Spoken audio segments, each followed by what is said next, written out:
We are live. We are live. Welcome to College Football's Peek Around the Corner with your host, Greg Flugar. We cover everything in college football because we love everything in college football. And if you do as well, please subscribe to our channel. Smash the like button if you like our content. Share the video with your family and your friends.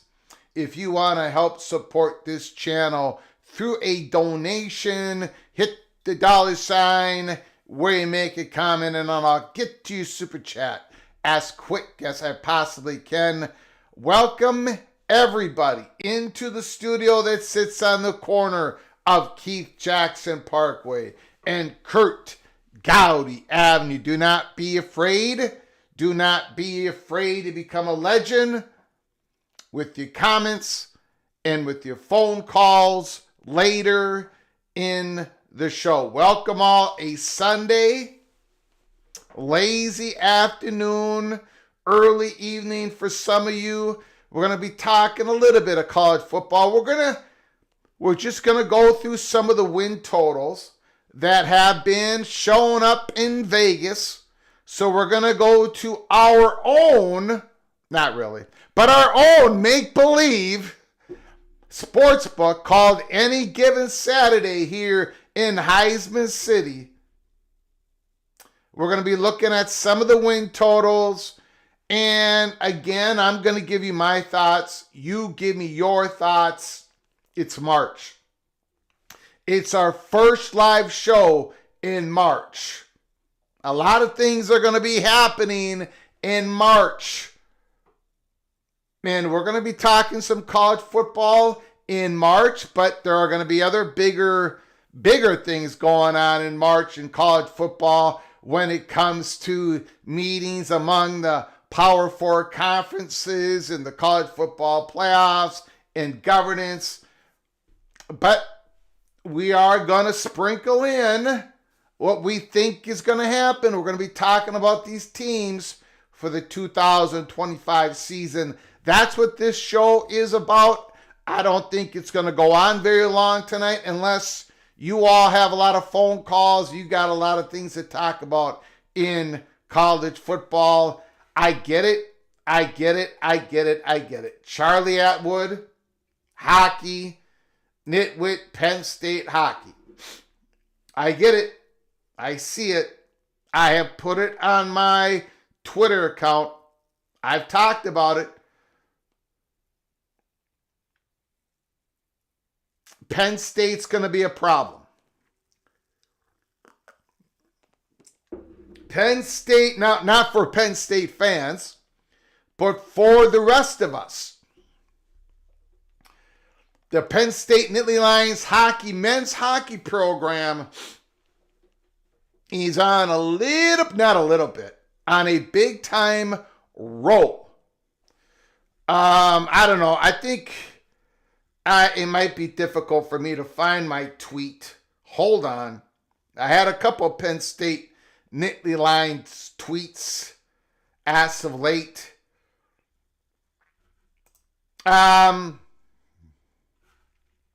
This is what I posted about the update Big Ten title count. If you see this, Minnesota and Michigan shared the Big Ten title. It's the first time that Minnesota has shared the Big Ten title since we became a Big Ten. I think it's the only shared Big Ten title in the short history of the Big Ten. Either way, Michigan State and Minnesota share the men's hockey Big Ten title. Michigan State does get the number 1 seed, and it's well deserved. They won the head-to-head against the Gophers. Michigan State, the number 1 seed, but it is a shared title. And I said, what did I say? I said, this is great. It's how it should be. However, for 2025, it has to be the national championship. No excuses. Get it done, Gophers. But prior to all that, I had a couple tweets on Penn State. Penn State outplayed Minnesota this weekend. I think the shots on goal might have favored the Gophers. Whatever. Penn State basically outplayed the Gophers. Penn State has been outplaying everybody. I think now Penn State Nittany Lions fans, let me know. I might have this wrong. But the last time I saw it, Penn State was number 13 in the pairwise. So I think Penn State, they're going to make the tournament. They're going to make the national tournament, especially if they win their first round game in the Big Ten hockey tournament. I think regardless, they are in. Penn State is in, and they're going to be dangerous. They're going to be now the Michigan State Spartans. You and I have a share of the Big Ten hockey regular title. We're going at it in the tournament. May the best team win. Thank you, Anthony Carlson. 11 months. 11 months. Holy smokes. Can you imagine being a member of this Rebel Outpost for 11 months? Thank you, Anthony Carlson. Thank you so much for your generosity. Michigan State, well deserved. Well deserved. The number 1 seeded team in the tournament. So there's going to be 3 Big Ten teams in the tournament once again. Can any of us actually win it? Because every single year, the Big Ten doesn't get it done. Led by my Minnesota Golden Gophers. because unfortunately, this is Loserville City and I am the mayor. It's got to happen this year. It's got to happen this year. It has to. It must. So Charlie Atwood, thank you, Anthony Carlson. Charlie Atwood, I get it. The Penn State fans should be excited. Ryan Brooks, LSU, go Tigers. LSU is one of those. We're only going to go through about 12 win totals. Maybe more. I think a little bit more than 12. LSU Tigers is one of those teams. And I know Ryan Brooks, I can't remember. I think Ryan Brooks is okay with me having LSU in the playoffs. I look at this win total. Over, baby. Over on LSU. We'll get to it in a moment. Caleb Ramirez, Mr. Buckeye. Tayton Hawk. Hey, rock chalk every day. Thanks for coming on in, Mr. Hawk. Dave B, go Greg. Looking forward to listening this evening. Thanks for the podcast. You bet. You bet. Steel Austin, go Utes. Bo Weevil. Blessed be the Lord Jesus Christ on this second day of March in the 2025 year of our Lord. Thank you, Bo Weevil. I appreciate it. Mr. Clemson Tiger. Ohio Bobcat. Stephen Vitt. How you doing, Greg? I'm doing fine. I'm doing pretty good.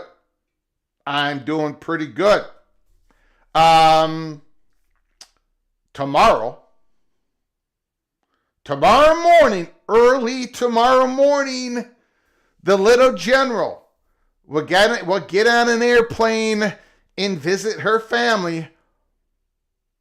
My mother-in-law, my brother-in-law, my sister-in-law, my brother-in-law and sister-in-law, my nieces and nephews, going to Mexico. Well, actually, spending a lot of time in Veracruz, South Mexico, spending a lot of time on the ocean. So we got to get the wife on the airplane early in the morning. So we are scrambling, right? We are scrambling. The little general, a little stressed out, even though she's been planning this. It's a little stress. Now, the wife's going to be gone for quite a few weeks. That means a couple of things here at Peek Around the Corner. One, in many ways, I'm going to be spending more time in the studio. More time in the studio and more time taking care of my mother. A lot of activities other activities I won't be doing for the next 3 weeks. I think I'm going to be producing a lot more episodes. I think that's one of the things that I'm going to be able to do. Episodes for everybody and episodes for members only. So anyways, it is a frantic time, an exciting time. My wife goes back to see her family every couple of years. And now this is her time to enjoy. And it is well earned. If you are somebody who is a caretaker at home and you work in a hospital for your job and you have the fat guy from Minnesota as your husband, and most importantly, for her, she serves her God in many, many different ways. You are a busy lady, always giving to other people. And when she goes to Mexico, she's going to be giving there as well. But it's all good. It's all good. So I'm very excited for the little general. But that is what's going on. MBM Oklahoma State Cowboy is in the house. Rock and rant. Go for hockey. Well, I'm just going to say it. We got to win the national championship. I mean, We got to win the national. I mean, it's been a long time. This should be expected. We got more money in this program than anybody else. We get the best high school players. We're the youngest team. We're always the youngest team, right? We don't get the 22, 23, 20. We go 19, 20, 18, 19, 20, and then they go to the NHL. So it's difficult, but enough with the excuses. We are the Minnesota Golden Gopher. We are college hockey. Minnesota ain't going to go after those guys because we do the high school, 18, 19, 20-year-old Minnesota players. This is expected. We need to win it. We cannot continue to be Loserville City every single year. It's got to stop. It's got to stop now. So this is a college football YouTube channel. I'm guilty of talking about 1% of other things on this channel.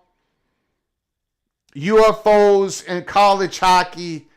But when that tournament starts, the national tournament starts, and the Gophers do not win it, I am going to go nuclear. I am going to go nuclear. It is going to be a nuclear spring, summer, fall, and winter if the Gophers do not win the national championship. That's how important it is for Golden Gopher fans. It might not be anywhere else. It isn't anywhere else. But that's how important it is here. Do you see the videos? Once in a while, I'll send out a video. Do you see the videos of the Minnesota high school hockey tournament?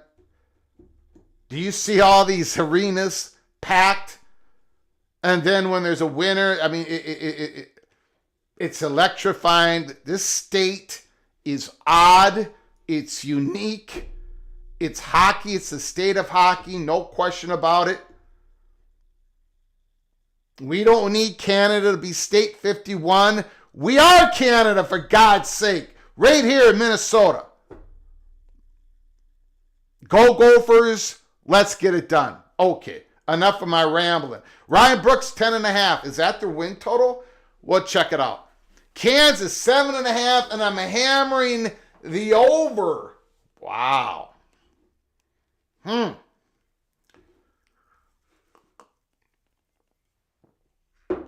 Interesting.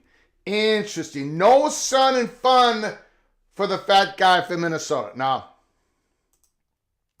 I'm staying home, caretaking, staying home, talking to you guys every single day. That is my fun.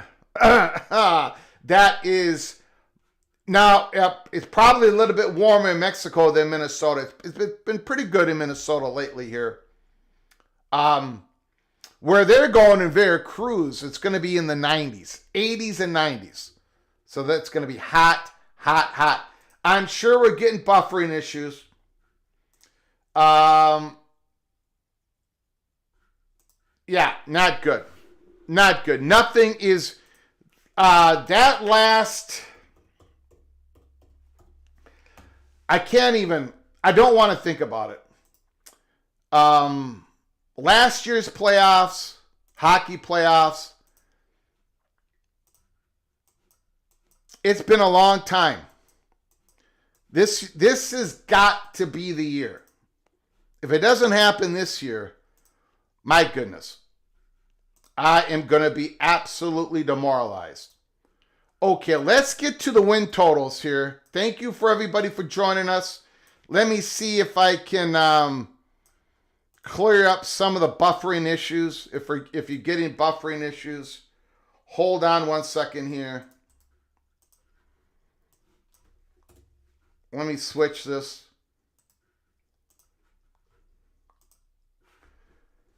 Good now. Hopefully it stays good. Let me know. Let me know.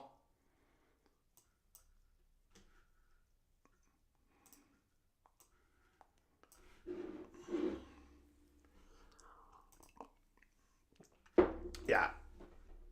Okay. All right, let's get to the win totals. Thanks, everybody, for joining us. I do appreciate it here on a Sunday early evening. North Carolina. Over 7.5. Bill Belichick's first year. First year in North Carolina. 7.5. Is that a little bit too much? Is that a little bit too much juice?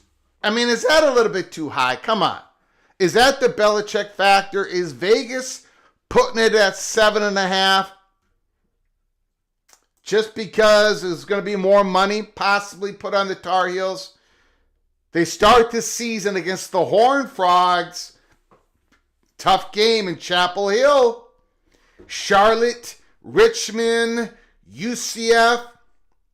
Okay, so you're looking at about a 3-1. 2 or 3-1. Let's give them 3-1. Clemson, you got to go Clemson, 3-2. At California, at Virginia at home. Let's go 4-3. At Syracuse, Stanford, 5-4, 6-4. Duke and North Carolina State. I'm looking at 7. I'm looking at 7. I don't see an 8-win schedule here. I do not see 8 wins on the board. Now, maybe my opinion will change once we get into the spring football and the August and Belichick starts talking about his team. But what do you all think? North Carolina at 7.5? That's a good line for North Carolina's expectations. Not even Richmond is a gimme, the alternative hypothesis. Okay, let's take another look here at the win totals. Michigan, 8.5. Wow, Michigan at 8.5. Now, usually, right? Usually, it's a big. It's minus 155. So if you wanted to go over 8.5. If you wanted to win $100, you would have to put 155 to win 100. So there is a lot of juice on that. You got to pay a lot of juice. That means there's probably more money going on the over than the under. Michigan 8.5. I don't know. You guys know I do not have Michigan in the playoffs. Not right now, not in my way too early predictions. I do not have them in the playoffs. You're looking at their schedule. New Mexico, August 30th. Oklahoma against John Matier Art Bucko, the offensive coordinator. Oklahoma in Norman. Central Michigan. Lincoln, Nebraska. Okay, let's say 3-1 there. 3-1. At home against Wisconsin. At LA USC. All right, I'm going to throw out a 4-2. 4-2. Ann Arbor, Washington. East Lansing, Michigan State. Can they sweep that?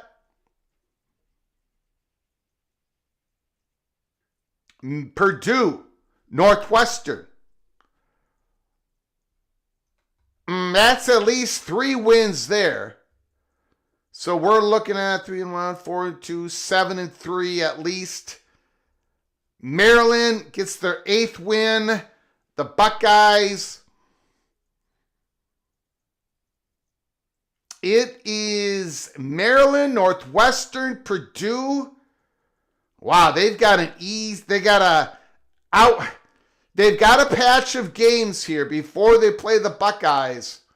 Maryland, Northwestern, Purdue, they're going to all be a couple of touchdown favorites over all those teams. What do you think? 8.5 is the line on Michigan. 8.5. Bo Weevil says North Carolina 6-6. Steven Vitt, Michigan, 8-4. I agree with Steven. I'm pretty much in agreement with Weevil. I got North Carolina maybe winning 7 games. Steven says North Carolina could get to 8-4 if the team responds to Belichick. AMAC is in the house. Thanks for coming on in, AMAC. So I don't know if I would go over 8.5 on Michigan. I mean, it's right there. I've got Michigan as a bubble team. If they get to 9-3, they are going to be right there in contention for the playoffs. But I have them a little bit out. Steel Austin, Michigan 7-5. 8-4. So nobody's got them going 9. No one's got them going the over. Interesting. Okay, let's take a look at the next one here. The Tennessee Volunteers. Over 9.5. Now, let's take a look at this. Tennessee is over 9.5, and it's plus 110. I mean, Vegas is looking at you guys. Vegas is looking at Caleb Ramirez. He's looking at Steel Austin. He's looking at Bo Weevil. He's looking at the alternative hypothesis. He's looking at MBM, and he's saying, look, come on now. We need a little bit more money on the over because the under 9.5 is minus 145. So they want you to go over. They're pleading with you to go over. They're trying to tell you to stop going under. So I just, taking a look at that, more people, most likely, I don't know this for sure, most likely, people are taking the under on the Tennessee Volunteers at minus 145. 9.5. So let's take a look at their schedule. There's another team, and I've had a couple people tell me I'm incredibly stupid on X for not having Tennessee in the playoffs. I've had a lot of people tell me on X lately that I'm incredibly stupid. I have never denied that I'm not the brightest bulb in the fridge. It's just I know where every refrigerator is in every building that I go into. I will not deny that I am an idiot. However, I'm authentic. And I just don't think the Tennessee Volunteers are going to crank it up this year. Let's take a look at their schedule. Tell me how wrong I am once again.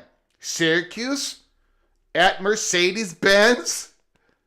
Interesting game. East Tennessee Buccaneers. Then they got Georgia at Mississippi State. This is a pretty, you can see a 4-1 on this, right? First 5 games.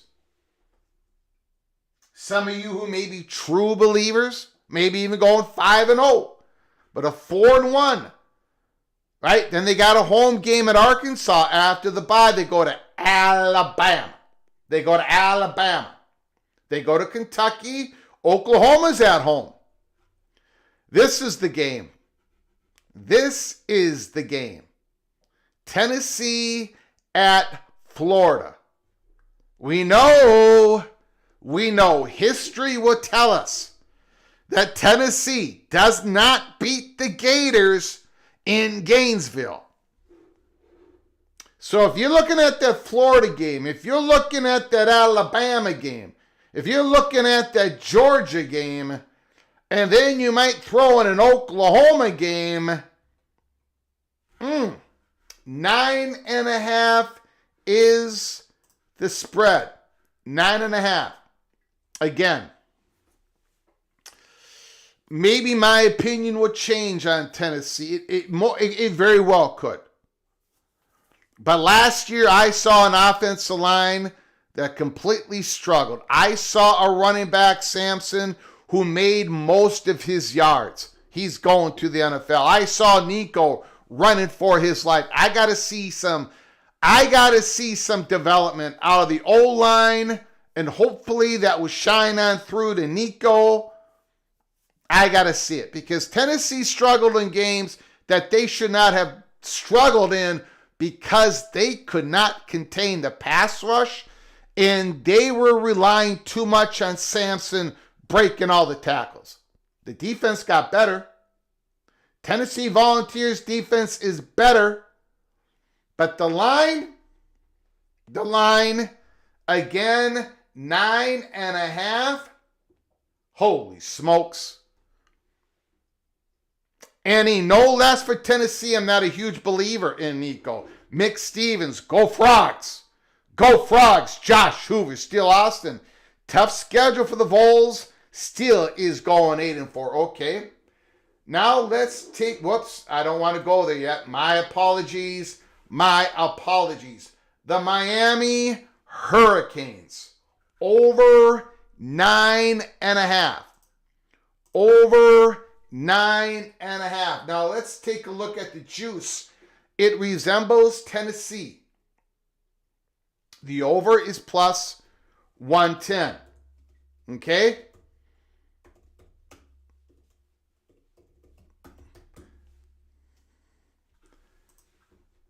The under at 9.5 is minus 145.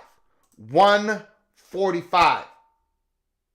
So again, Vegas is saying to you, come on now. Put a little bit of your money on the over. Let's balance the books here in Vegas. Let's balance the books. You see that juice we got on under 9.5 at minus 145? You don't want to spend your money on that. You spend your money on over 9.5. I got Miami in the playoffs, ladies and gentlemen. I got Miami in the playoffs. I've got them as 10 wins. I am going over. This is my first solid over of the over numbers. And their schedule is not easy. So a lot of you are going to be saying, Greg, your cheese have slipped off your cracker. Absolutely correct. It has. Notre Dame Fighting Irish in Miami Gardens right off the bat. I've got Notre Dame and Miami in the playoffs. In fact, I got them playing each other in the first round as an 8th and 9th seed. You see, ladies and gentlemen, when I look at this schedule, I've got Miami winning the first game. I'm sorry, guys. I'm going to take a Carson Beck first game with the Hurricanes versus an Angeli or Carr, Stephen Angeli or CJ Carr. They haven't. Now, Angeli did face the live bullets, and he looked good. But again, too much, a whole lot of changes at Notre Dame. It's just too much going on, guys. I've got faith in Miami. They're going to get out of the blocks, and they're going to win this first game. And if they win this first game, they're going to go 10-2. That game against the Gators is going to be rough. It's going to be rough. At Florida State, they should be able to beat Florida State. They've got Louisville at home, Stanford at home, SMU. I think they're going to pick up 2 losses here. I think Miami is going to be a 9th seed, a 10th seed, an 11th seed. But I don't see 3 losses. I don't see it, ladies and gentlemen. I do not see it. Look at the screen. Tell me where the 3 losses are coming from. Louisville is going to be a very interesting team. Florida State's going to be a little bit on the rise. I think, the defensive coordinator, Heather Min, Miami. I think Ruben Bain. I think they're going to be able to slow down Thomas Castellanos and how he runs that offense. Florida State is going to have a pretty decent year. I think the Gators is the big.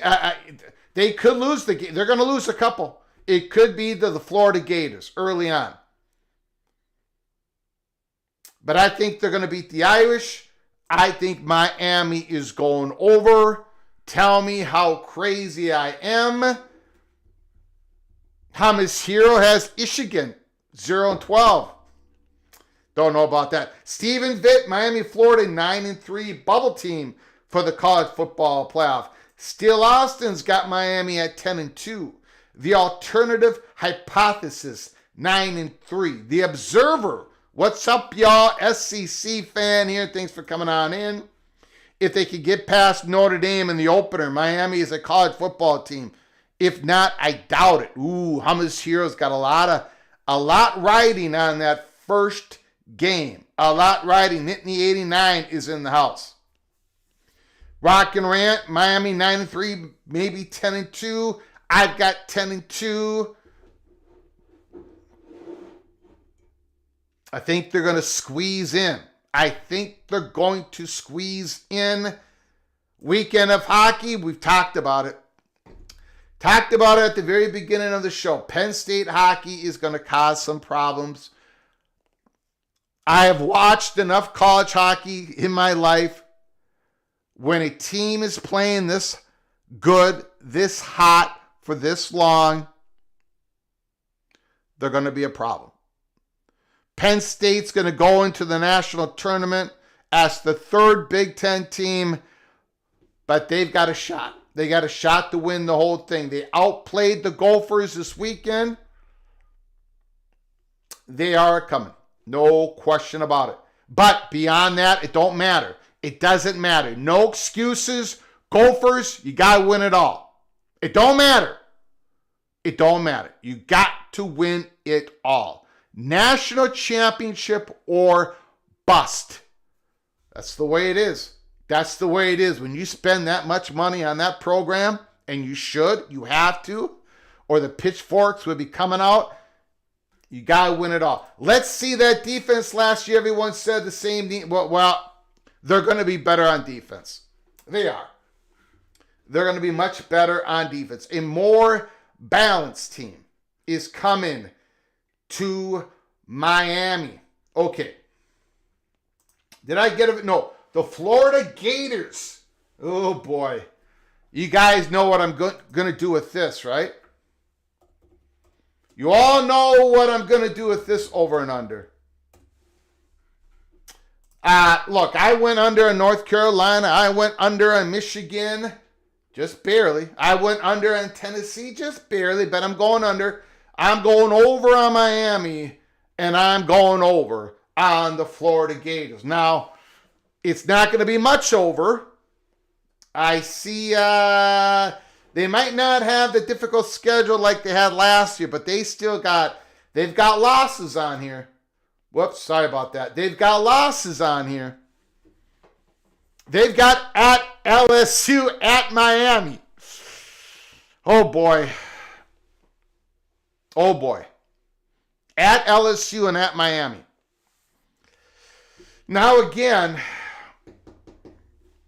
so they're going to be 2-3, 2-4. 2-4 probably. Look, no, how do I say this? They're going to be 3-3 or 2-4 after the first 6 games. And everyone's going to be going, well, the Gators no good anymore. Billy Napier is going to be gone. DJ Lagway is a bust.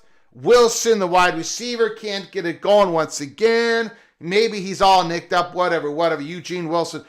We can go on. We're going to talk a lot about the Gators. We're going to talk a lot about everybody in the offseason. That's what we do here at College Football's Peek Around the Corner. But, again, I think it's going to be like last year. I think the Gators are going to get going late in the season. At LSU, I'm sorry. Gators, I don't have you winning that game. At Miami, I think you got a shot. Texas, it's at home. Boy, that's a big-time game. Manning and Lagway at Texas A&M.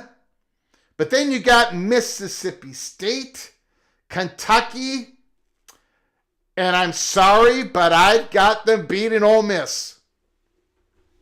I've done the wins and lot. I've done all this pre-work.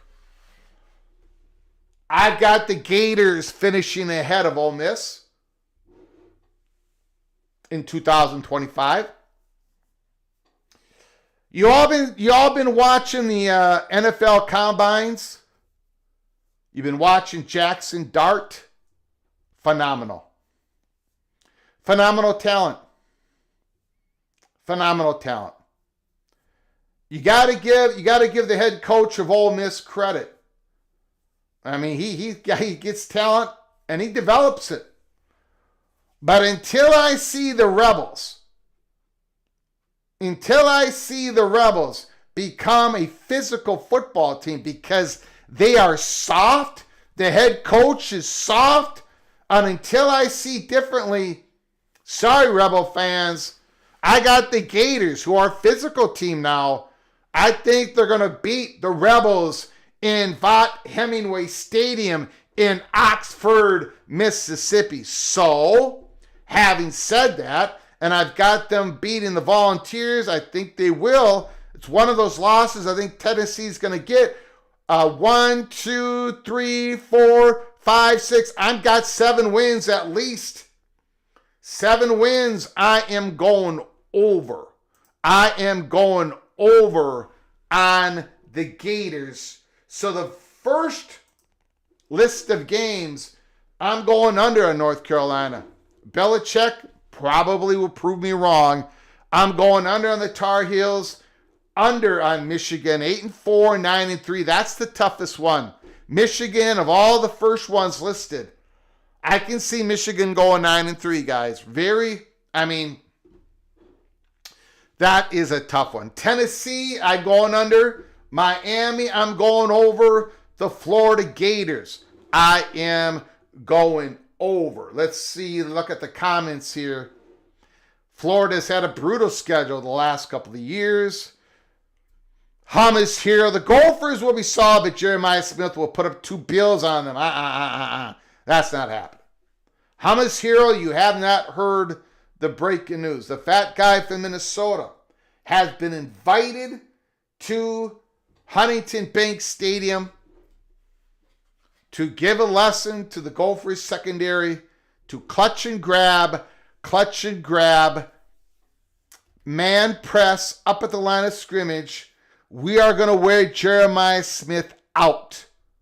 We are going to be penalized for 3 pass interferences in the first quarter and a half of that football game, but we are going to wear him out. Watch for it, Hummus Hero. Watch for it. The Observer, you're crazy. Miami had no quarterback. Jeff Morgan, what is up, PATC? Gray, go Mountaineers. Stevens got Florida 7-5, but I'm not buying what the Gators are selling. Well, that's still going over. It should be a good Big Ten tournament, Nittany 89. If the Gators can somehow go to 9-3, they have to be in the CFP.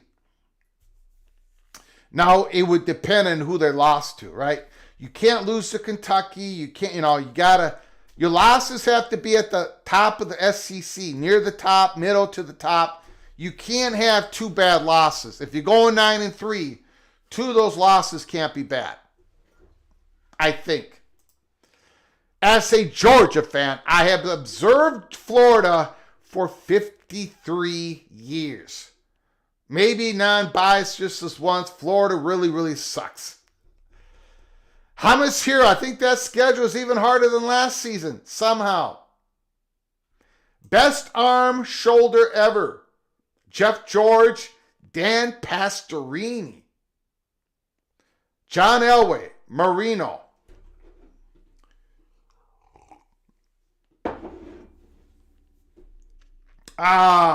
Best arm.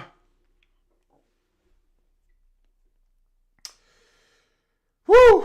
I'm going to go with Dan Marino. John Elway had one hell of an arm. Jeff George, I don't know if Dan Pastorini had that good of an arm. I don't remember. I watched him play.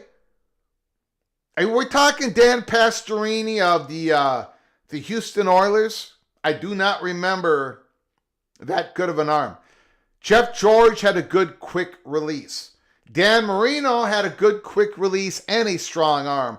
John Elway had the strongest arm, but not the quickest release. John Elway won a couple Super Bowls. Marino didn't win any, but the best arm, I would go with Marino. Gators 6-6.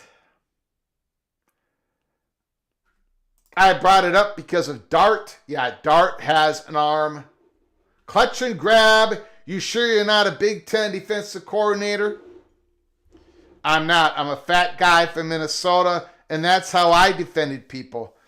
I defended people clutch and grab on the basketball court, on the football field, and I made the referee throw the flag. I made the coach take me out of the game.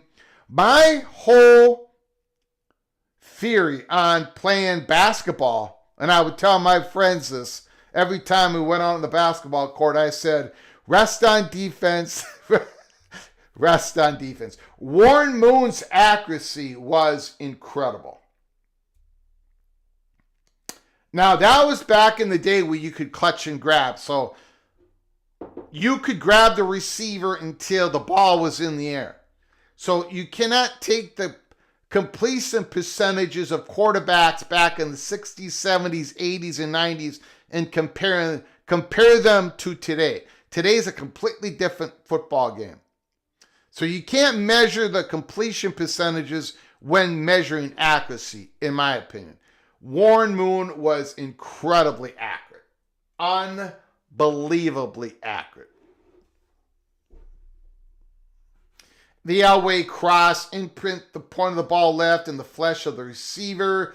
Best release, Namath or Elway. I would throw Terry Bradshaw in that. Man, that ball spun off his hand. Okay. Holy smokes, Greg Pflugar is live right before the Oscars. I didn't even know the Oscars was coming on. I don't know if I've ever watched the Oscars, to be serious for a moment. In fact, I don't even know what the Oscars is. Is that movies? Cunningham had a strong arm. Absolutely. Okay, let's get to the next list of games. Clinton Moses is in the house. Win totals. Now, if you're just joining us, we've gone through the first 6 win totals. North Carolina, I'm going under. Michigan, I'm going under. Tennessee, I'm going under. Miami, I'm going over. Florida, I'm going over. Let's take a look at LSU. I think you guys know where I'm going with this because I've got LSU Tigers in the way too early college football playoffs as a 6 seed. Over 8.5, minus 125. Under 8.5, 105. So the juice is close.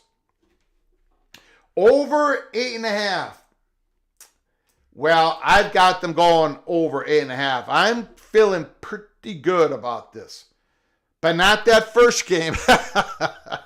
Not at Clemson. I don't feel good about that game, LSU. I do not feel good about that game.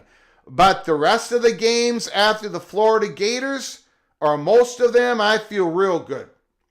Now, at Alabama, I'm going to jump to November 8th because I think this is of course, this is a big, big game.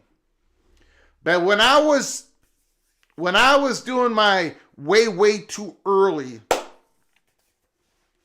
college football playoffs, this is the game that I got really stuck on. Like, if Alabama wins this game at home, Bryant-Denny Stadium, I would have Alabama as that 4th SEC team getting into the playoffs behind the Longhorns, the Bulldogs, and the LSU Tigers. But I got Alabama losing this game. Again, it goes back to the quarterback. Someone's going to have to convince me of the quarterback situation is going in the right direction under Kalen DeBoer before I can get Alabama in the playoffs. So I can't do it. I got to go LSU. If I'm going LSU in that game, then I don't know. I mean, I've got them beating Ole Miss. So, again, I got Ole Miss losing this home game. So LSU could lose to Clemson. I think they're going to have a tough game against Florida at home. And they're going to have a tough game at Ole Miss. But the rest of the way, South Carolina, but they got it at home. I look, 9 wins. If Brian Kelly don't get 9 wins with that schedule, I think it sets up. I got to go over. Come on. Got to go over. Got to go over. Got to go over. So, let's take your comments on that. LSU, Tayton Hawk, LSU loses at Clemson, and the heat will be on Brian Kelly unless they beat Alabama. You're correct. I mean, again, they're going to lose another opening game of the season. Another one. If they lose that game, and I think they will, the pressure is going to be enormous. That intangible, you're right on that, Mr. Tayton Hawk. You're right on that. Expedition Greg, Ohio State will win the national title in hockey. Maybe the women's. I don't even think they're going to get in on the men's side. So, or will they? I don't know. Maybe they will. We'll see, Expedition Greg. I got to take another look at that. Ryan Brooks, take the over. Lee says LSU can't stop anyone. Holy smokes. BB Bean. Seriously, Greg, DeBoer is a quarterback whisperer. All right? That's fine. But the quarterback last year wasn't his quarterback. The quarterback this year probably isn't going to be his quarterback. The quarterback at Washington is the guy he wanted. I think Milroe and Simpson are square pegs trying to get into the DeBoer's round hole, circle hole. Like, I don't think it's a match. So DeBoer wants to throw the ball downfield. He wants to chuck it downfield. And I don't, they've got a receiver in Williams who took advantage of that in his freshman season last year. But overall, I don't think they got the quarterback yet. We'll see. Somebody has got to convince me that Alabama has the right quarterback. LSU beats Bama on November 8th. Bold take. Bold take. Okay. Next one. Clemson over 9.5. Well, I think you all know what I'm doing with that one. Alabama over 9.5. You all know what I'm going to do with that one. Clemson, I'm going over. I've got them number 2 in the college football playoffs. Without number 2 seed, I just think it's a no-brainer. 9.5. If they win that LSU game, they're winning a whole bunch of games, ladies and gentlemen. They're winning a whole bunch of games. Cade Klubnik.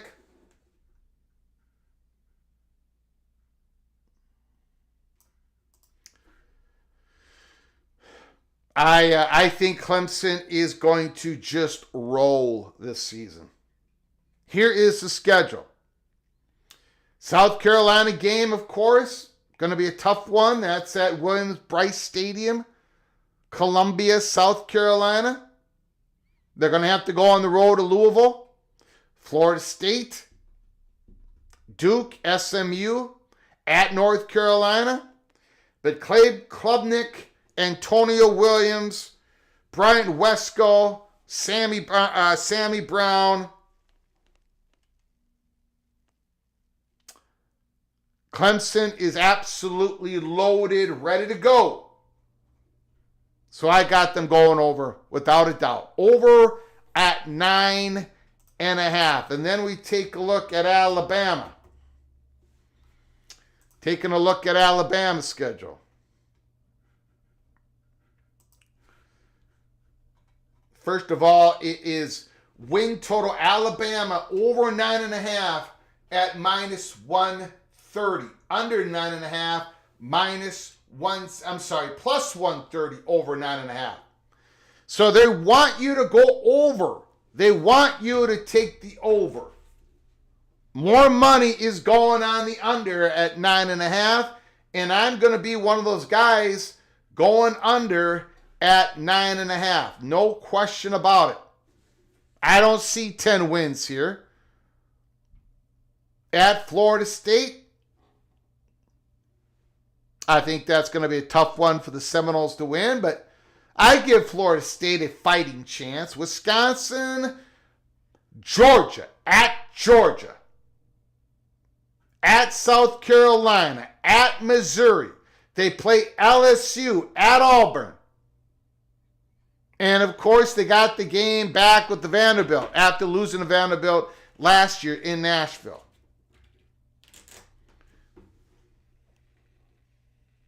You see 10 wins for Alabama? Only 2 losses? I don't see it. Not until somebody explains to me the quarterback situation. Alabama 7-5, they don't have a quarterback. I'm going to go follow the under. Alabama 9-3. Nobody taking Alabama over. Clemson has the most offensive production in the country returning. Clemson also had the most, if I believe, the number 1 most production overall returning. And Arizona State was number 2. The Observer, Georgia undefeated, baby. Another perfecto season. Well, I don't know about that. Here. Oregon. Come on, man. Come on. What do we got here? Now, I went over on LSU. I went over on Clemson. I went under on Alabama. What am I going to do with Oregon? Well, ladies and gentlemen, if you watch the live show of the college football's peek around the corner way too early playoff prediction, I've got Oregon barely squeaking in. I've got them at the 11th seed. So I do not have Oregon going 11-1. I apologize to the Duck fans out there. I don't got the Ducks going 11-1. I got the Ducks going 10-2. Possibly 9-3 and squeezing in. But I see at least 2 losses on the schedule. Let me know. Let's take a look. Let me know what you think. Again, before I wanted to show something here. Hold on. If you look at Oregon, the over 10.5 is plus 100. Under 10.5 is minus 130. A little bit more money is probably going on the under. And that's where my money is going. Let's take a look at the Oregon schedule. Montana State. They go against the Oklahoma State Cowboys at home. At Northwestern. Oregon State at Penn State. I got Oregon losing this game. I'm going to go into a little bit here, but I got Oregon losing at Penn State. Indiana, Rutgers, Wisconsin, at Iowa. Then they're going to be playing my beloved Golden Gophers for the very first time. Oregon, Minnesota, Big Ten matchup. Now, they played against each other before, but as a Big Ten conference game, USC at Washington. I've got them losing Penn State. I do not have them doing the clean sweep of all the other games. I do not. And I'm going to warn your Duck fans out there. I'm going to warn you. November 8th, November 15th, back-to-back against the Hawkeyes, against the Gophers. You're gonna get a lot of clutch and grab. You're gonna get a lot of clutch and grab. I've got Oregon going 10-2 because of the Penn State loss. I got them going under. Let me know. The Ducks 11-1. Who was the second Oregon loss, Greg? I don't think they do a clean sweep. Look,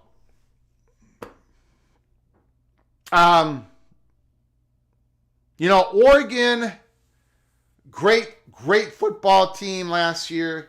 They beat Boise State 37-34. A lot of big wins. A lot of blowouts. Some tough moments. Dylan Gabriel versus Dante Moore. I gotta see it to believe it with Dante Moore. I'm not saying he can't. I'm not saying he's not going to be good this year. He's played some UCLA, but he wasn't great. I gotta see greatness. I can't have. I got Oregon in the playoffs. I got them 10-2. But to go 11-1 on that schedule, Dante Moore, first season as a full-time starter, full season, hopefully full season. I can't go there. Can't do it. I'm going under. I am going under. I think the Ducks, Lee says, I think the Ducks are coming back to earth a little bit this year. The P2 schedules are brutal. Absolutely. Replica logistics will be a problem from Oregon, not to mention they're breaking in a new quarterback. 9-3 at best. I've got them 10-2. I got them as the 11th seed. I got them squeaking in to the college football playoffs. And then we got Penn State. And I'm not even going to put up their schedule. You all know I got Penn State over 10.5. Come on. I got them winning the Big Ten. I've got them winning the Big Ten. I've talked a lot about Penn State. We're going to skip over Penn State. Drew Alley, Katron Allen, Nicholas Singleton, Dennis Sutton at the great defensive end, on and on and on. They got everybody back. Andy Koltonicki, his second year with Drew Aller. We're going to talk a lot more about the Nittany Lions. I got Penn State winning the Big Ten. Of course, I got them over 10.5. They're trying to get people to bet under 10.5. It's a minus 150 on 10.5. We are skipping over that. Georgia Bulldogs. Georgia Bulldogs. This is interesting.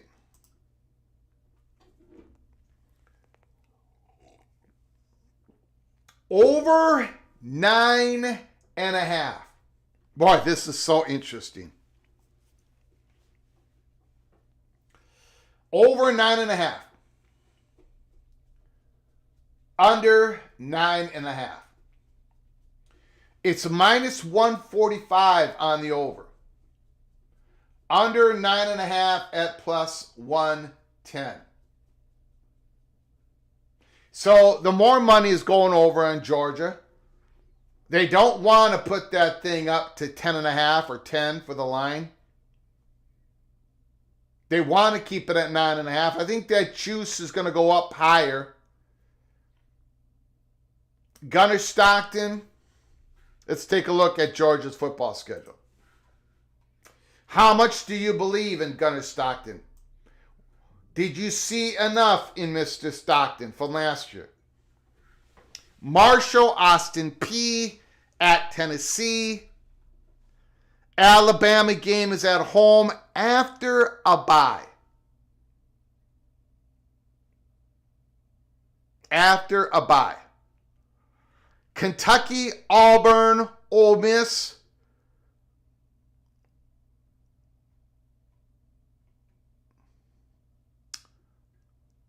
I got a lot of wins there, guys. I got a lot. Now, Texas at Athens, Georgia. They got to go to Jacksonville, Florida for the Gator game. At Georgia Tech, Mercedes-Benz. They got a little bit of a tricky schedule, to be honest with you. But I got Georgia going over because I think they're going to beat Ole Miss. Obviously, I think Ole Miss is going to be, I think they're going to have trouble this year. Auburn Tigers, I think, are going to be better than a lot of people expect. Kentucky's not going to be any good, I don't believe. Alabama, I think, is going to be disappointing. Tennessee's going to be disappointing. Georgia is going to have a long takeoff strip. I think they're going to be 8-0, 9-0, 10-0, 10-1, 11-1, 10-2 maybe. So I got to go over. I'm going over on the Georgia Bulldogs. And I do have them number 7 in the college football playoff seeding right now for my way too early prediction. So I had Georgia about with 10 wins. So I am going over. Gators will be interesting. Bulldogs 9-3. Some of these SEC schedules are just brutal now. But Roger Dodger disagrees. 10 wins with an 8-conference schedule is easy. At Auburn might be a trap game. It might be a loss. Okay. We are going to go to the Buckeyes. Ohio State. Your reigning, defending, undisputed national champions. Your Ohio State Buckeyes. Over 9.5, over 10.5. Minus 110, under 10.5, it's minus 120. The juice is about the same. I've got the Buckeyes seed number 5. I've got them right behind the Penn State Nittany Lions.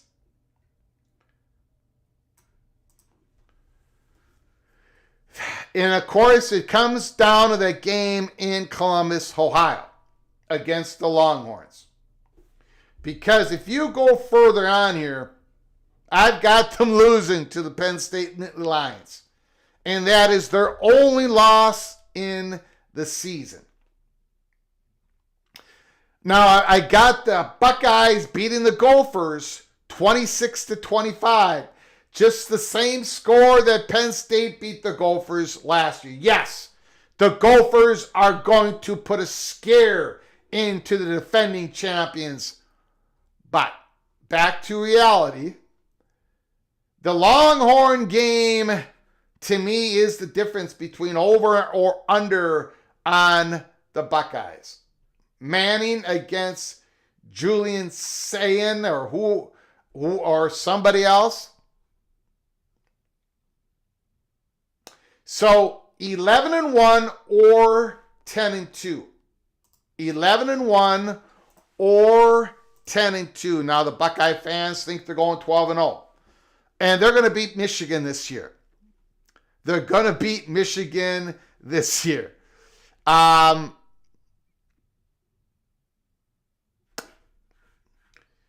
So what am I going to do?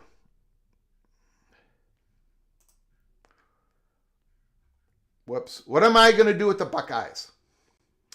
Over 10.5. They lose to Penn State.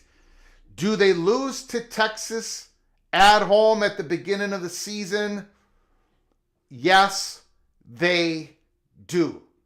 The Buckeyes go 10-2, but because they lose to Texas, because they lose to Penn State, who are going to be number 1 and number 3 in the country, the Buckeyes are going to roll through everybody else except for my Gophers. It's only going to be a 1-point victory. The Buckeyes will get the 5th seed. I am going under on Ohio State, but they're going to be ready for the playoffs Colorado, the Buffaloes, over 6.5. They will beat both of them. Evil Gophers. I thought you said Ohio. No, I meant Penn State beats the Buckeyes. The Nittany Lions will beat the Buckeyes. The Nittany Lions are winning the Big Ten. Little brother Texas dominates Ohio State Buckeyes. I think Manning is going to be ready. I think Texas is going to be ready. The Buckeyes are going to be ready by the end of the season. But because it's right out of the gate, I'm taking the Longhorns to win on the road against the defending, reigning, undisputed champions. Woo!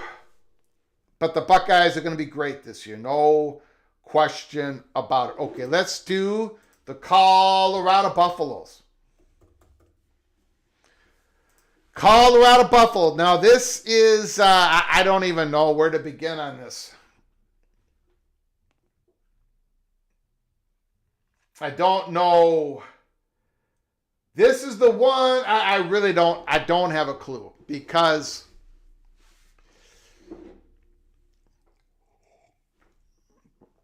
that game against Georgia Tech, Folsom Field, I'm telling you, Georgia Tech's got a lot of guys coming back. Jamal Haynes King. I mean, Georgia Tech, now they do lose a lot of that great offensive line, but Georgia Tech's got guys coming back. Man, I don't know. Delaware, the Fighting Blue Hens, the first year as an FBS team going to Colorado. At Houston, I don't know, Connor Wegman, the quarterback. We don't know who the quarterback of Colorado is going to be. We don't know if it's going to be the 5-star true freshman stud. BYU is going to be a tough game. At TCU is going to be a tough game. Iowa State's going to be a tough game. At Utah, at West Virginia, Arizona, I don't see it. I'm going under. Now, I can have my mind easily changed on this. Colorado over 6.5 plus 100, under 6.5 minus 130. I'm going to go under. I'll let you guys let me know that I've got it all wrong once again. But that schedule is tough. Steel Austin says Buffalo 7-5. Georgia Tech getting bigger and stronger. Will Manning will plant. I hope he doesn't do that. No planting the flag. You don't have to do that, guys. Don't do it, please. And it ain't going to be Manning. If it's somebody at the Longhorns. 6 wins only. No respect for Prime. Prime did a good job last year. He might be doing a good job this year. That's a tough schedule. You're going to have a... Now, again,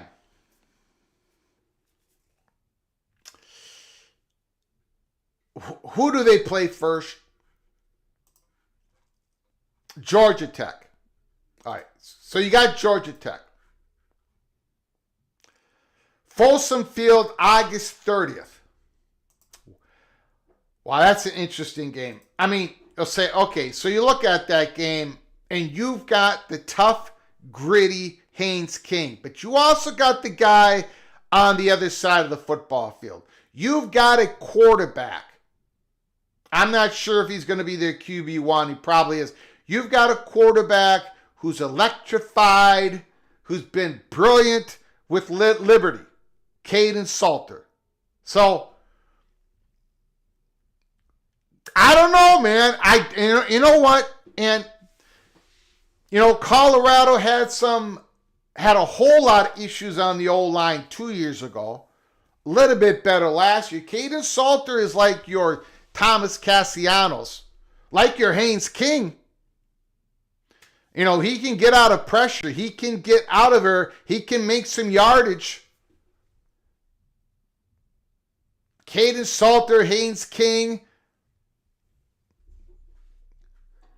They both can make plays off schedule plays. Gonna be a fun game to watch. I think Caden Salter is gonna be the starter. Now I'll probably have Buffalo fans DM me later tonight and say, Greg, it ain't gonna be Salter. It's gonna be the true freshman. Maybe you're right, maybe, but I'm gonna go with Caden Salter and we'll see what happens. The Observer, I'm watching that one. I don't want my Bobcats planting any flags. The Ohio Bobcats, the defending, reigning, undisputed MAC champions, could they repeat? We're going to be going over the MAC conference at some point during the offseason, a couple different times. We're coming in like a feather. We're just talking about these teams. We did our college football playoff predictions. We're going to be doing our conference rankings soon. By the end of the offseason, you're going to know everything you want to possibly know about every single team in FBS football or close to it. Texas, over 10.5. Notre Dame, over 10.5. Well, you probably can guess what I think about Texas, right?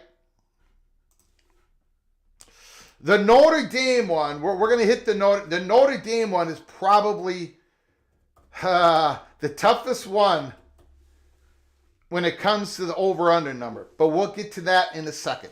Texas, over 10.5, plus 140, under 10.5, minus 180. And this shocks me. Somebody is going to have to explain this. More money. Vegas wants you to go over on 10.5.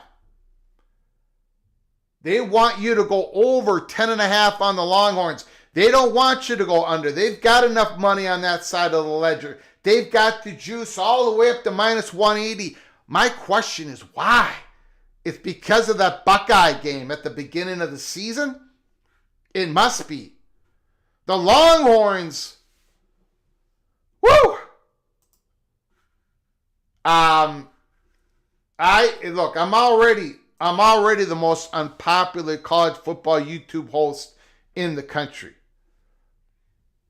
And it's only going to increase because Texas is back. Texas is back. Let's take at the Longhorns schedule. The Buckeyes, August 30th. That is the swinging gate game right out of the hatch. The Buckeyes at Florida, Gainesville. Okay. You see those two games?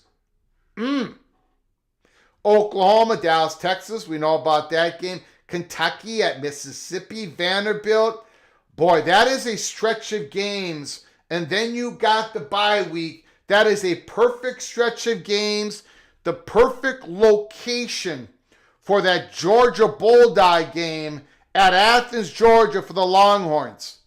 This schedule sets up beautifully for the Longhorns.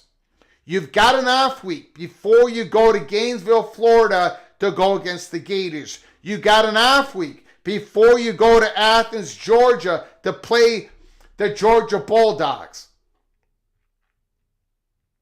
Sarkisian is going to snipe one of those games. You know what? He's going to snipe 2 out of the 3 Georgia, Florida, Buckeyes games. And then they've got home games against Arkansas and Texas. That is an 11-win season for the Longhorns. I am going over. And I'm absolutely shocked about the juice. Somebody in the PATC family, please explain to me why it is under 10.5 minus 180. 180. That don't make no sense to me, man. I'm going over on the Longhorns. I am riding the train. I am the conductor on the Manning hype machine, over 10.5. Okay, now we got one more. This is our final one. And then we're going to open up the phone lines. Call me, let me know how wrong I got it with the win totals, over and unders, and then you can talk about anything you want in college football. The Notre Dame Fighting Irish over 10.5. This to me is the most difficult one of all of them. Notre Dame and Michigan were the most two difficult ones. Over 10.5 plus 125, under 10.5 minus 160.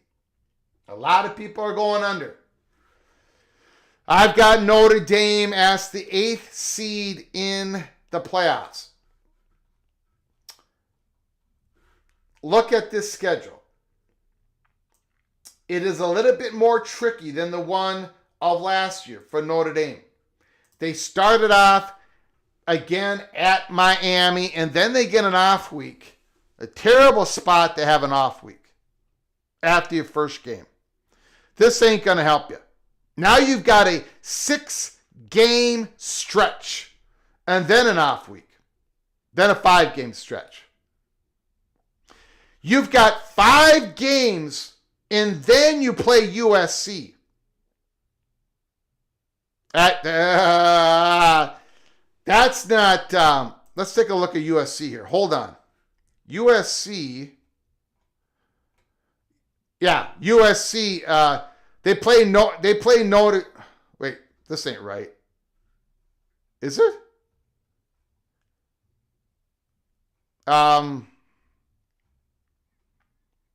Yeah, they play Notre Dame after Michigan, then they got a bye week. Anyways, that's brutal, man. That is absolutely brutal. USC at an end of a 6 weeks in a row. Miami, Texas A&M, Purdue, Arkansas at Fayetteville, Boise State, Notre Dame, NC State at Notre Dame, USC at Notre Dame, at Boston, Navy, Pitt, Syracuse, Stanford. There's a lot of wins there. The last 5 games of the season is incredibly doable for this Notre Dame Fighting Irish team. I got to go over. I've got to go over. It's a tough one. It's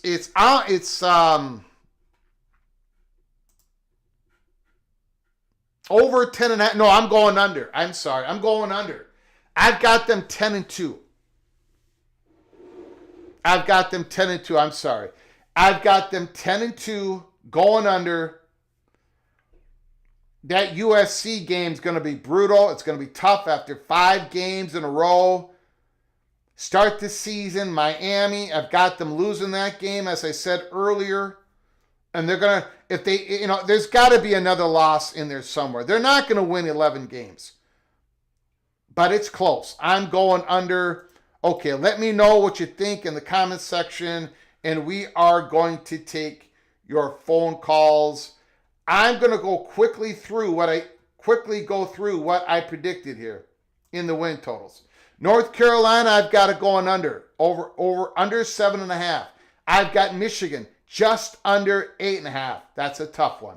I've got Tennessee under 9.5. I've got Miami over at 9.5. I've got the Gators over at 6.5. LSU, I've got over 8.5.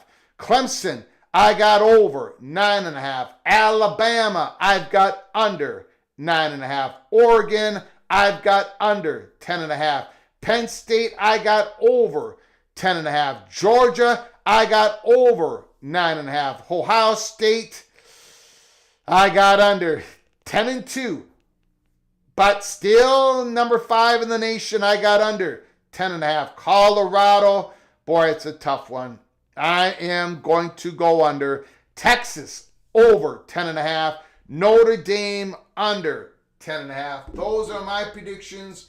Let me know in the comments section or with your phone calls. We are going to open up the lines here. Replica, 8-4. Stephen Vitt, Notre Dame, 9-3. Bubble team. Another cream puff schedule for my Horns. Sankey knows where his bread is buttered. It's the location. It's the location of those buys. They're in a beautiful spot. Beautiful spot for Sarkisian. An off week before you go to Gainesville. An off week before you go to Athens. Yep. I think it all sets up for the Texas Longhorns. The phone lines are open. 763-260-1333. 763-260-1333. Give me a call. Talk about anything college football. If not, we'll just have,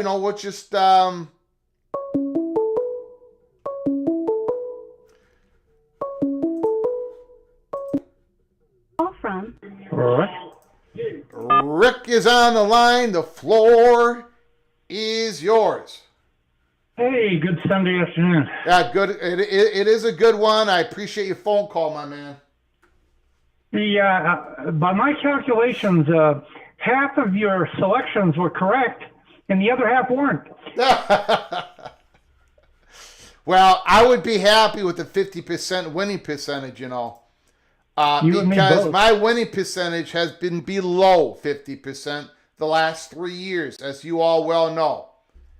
Yeah, I don't do very well. Sometimes I'm like you. I go with my.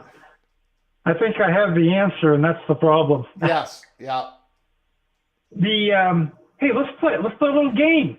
Yes. I call it the private money game. I don't want to call it private capital, and I don't want to call it private equity, because it'll just people. Sure. Some people don't like the name, so I'm going to call it private money. Sure, that sounds good. We need a conference, so I'm going to go with the Big 12 because Mr. Yormark is doing so well at leading the pack.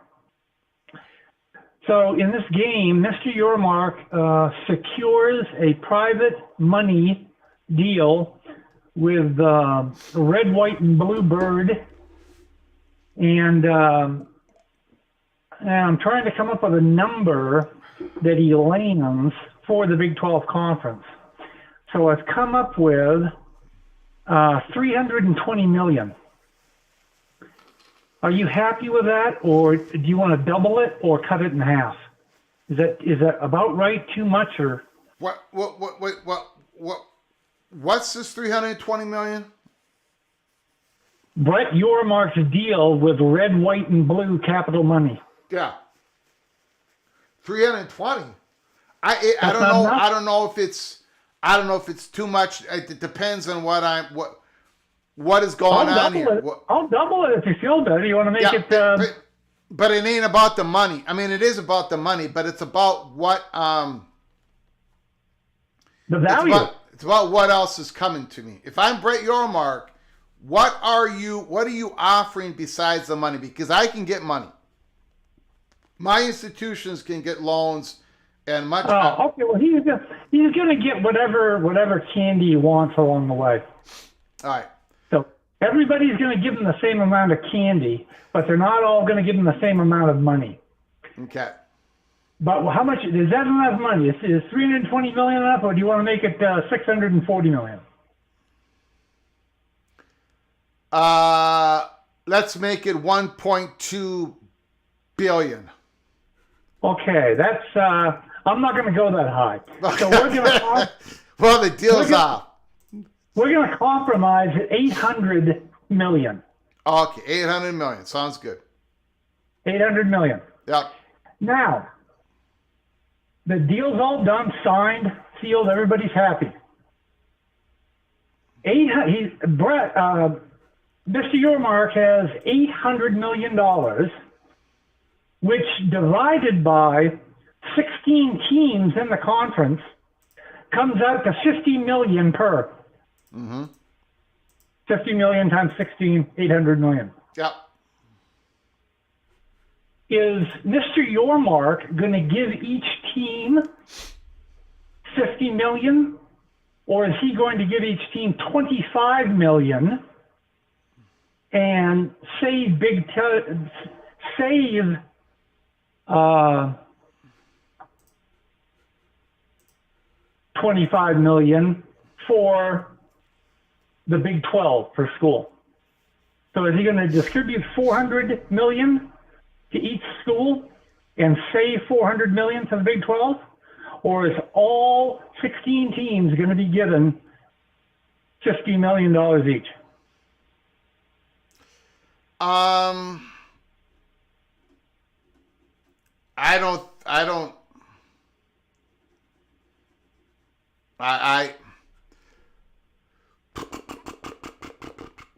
There's no wrong answer. Yeah, I've had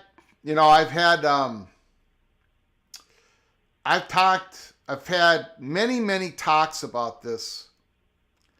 And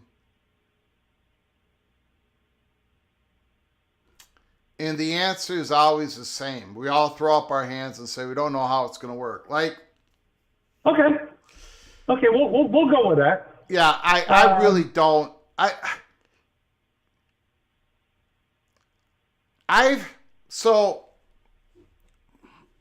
Like what I've heard is, and I know what you're trying to do, and you're trying to lay this out in a way that we all can understand. Exactly. Yeah, and but I've heard, like, if this deal gets, now this is what I've heard, but people are really like, a lot of it, I mean, most of it, if not all of it, don't know. We just don't know. But like the very first time if they sign this deal, the first couple of years, it's like front loaded for the Big 12 schools. It ain't even the money that they're getting from the private money from the private capital. It's all this other money that they're going to get. Like, they're going to get increased deals, supposedly. So this is what they're being sold on for signage inside stadium and other. And the money's going to really come in at the beginning, and then at the end of how many years this is, it's going to trickle. Like, the increase you expect should get less as the years go on. So you're going to get hit a lot early. That's what people are. A couple of people I've talked to thinks that's how it's going to get set up. So the Big 12 is going to get their initial whoosh, but it ain't like, okay, so if private capital is saying we're going to give you $800 million, it ain't so much all their money that's coming to them. It could be Verizon Wireless. There's other money that's going to come in. You know what I'm saying? At least that's what people are expecting. So it ain't. And then when that money comes in, skimming some of that money goes back to the private capital company right away. I don't know. Almost like a balloon payment up front. Okay. Taytown Hawk says you don't take a loan and stick it in the checking account to just sit there. Correct. Big 12 schools are going to make this, if they get it, they're going to make it work for them. They're going to try to increase the value of their conference and programs right away by making sure rev share is taken care of and maybe other things. But the money aspect is like, I don't think this is just whatever that money is. I don't think it's just about that money. I think there's other money that's going to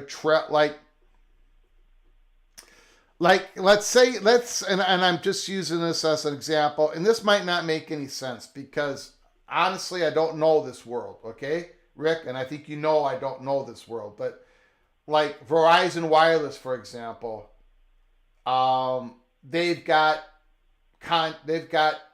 business dealings with Redbird Capital, and if they come in, if Redbird Capital does this, a one way for Verizon Wireless to pay back Redbird Capital for the work they've done is to do a big deal with the Big 12, and then some of that gets skimmed and goes back to Redbird Capital. You know what I'm saying? It's like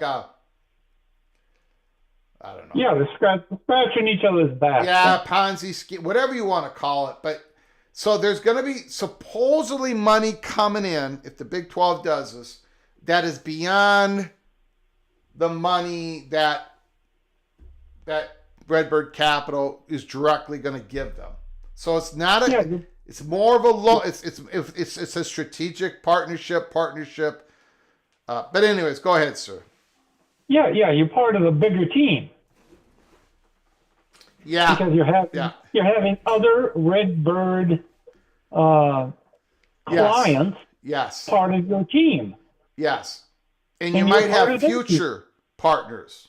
Like like a streaming partner or something. Yeah. You're signing up with them and they're signing up with you. Yeah. $800 million is just an example, AAR. We're just throwing that out there. We've got no idea. Right. Yeah. We're just talking. Now, when they get the money, it most assuredly it'll all be distributed equally within the Big 12, right? There'll be no unequal distribution. Oh, I don't know. I don't know. Yeah, I mean that's a great question, right? I mean that's. Whoa. Yeah. Wait a minute. I don't know, man. I mean I don't know because, again, boy, you're really. Utah gets more than Texas Tech. Well, okay, well, you and I have discussed this in the past. Though, one of the problems with hurting a conference deal like this for Brett Yormark is private money, private capital is, they do evaluations of these institutions and the valuations are different. And it's harder to get the higher valued schools to do a deal like this because they're taking on most of the risk, but they're getting less of the benefits if it is an equal cut, right? Right? That's correct. So I don't know. I don't know, man. I don't want to say it's happening. I don't want to say it's not happening because I just don't know. But I don't know. It's a great. You're stirring the pot now, Rick. You're trying to get. You might be trying to get this deal blown up before it gets signed. I don't know, man. Well, you got to know what you're. Yeah. Okay, so we got that part. All right. Yeah. And then, regardless whether it's equal or unequal distribution, are there strings attached to what they can do with the money? Now on that one, I am going to say no. I mean, or at least most of it. I don't think there's going to be strings. I think they're going to be. I think these. I think these programs are going to have pretty good freedom. My example would be. Would they be able to strike a deal with somebody outside of Redbird Capital's family? Oh, that I don't know. I don't know if there's going to be individual deals after that. Great question. No idea. I said on my last live show, hold on here. We're having some buffering issues. Give me a moment. Yep. Hold on. On my last live show, I talked about how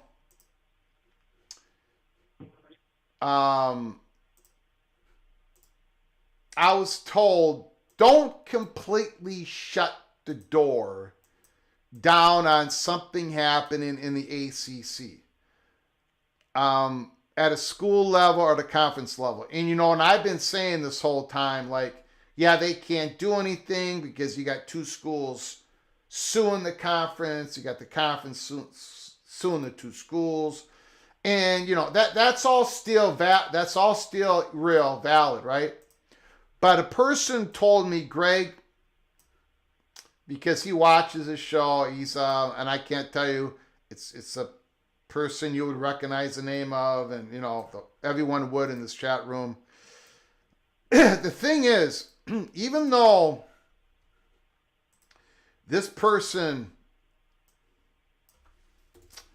like, there's only so much you can know because there's a lot of NDAs around and everything. But he tried to explain to me like this.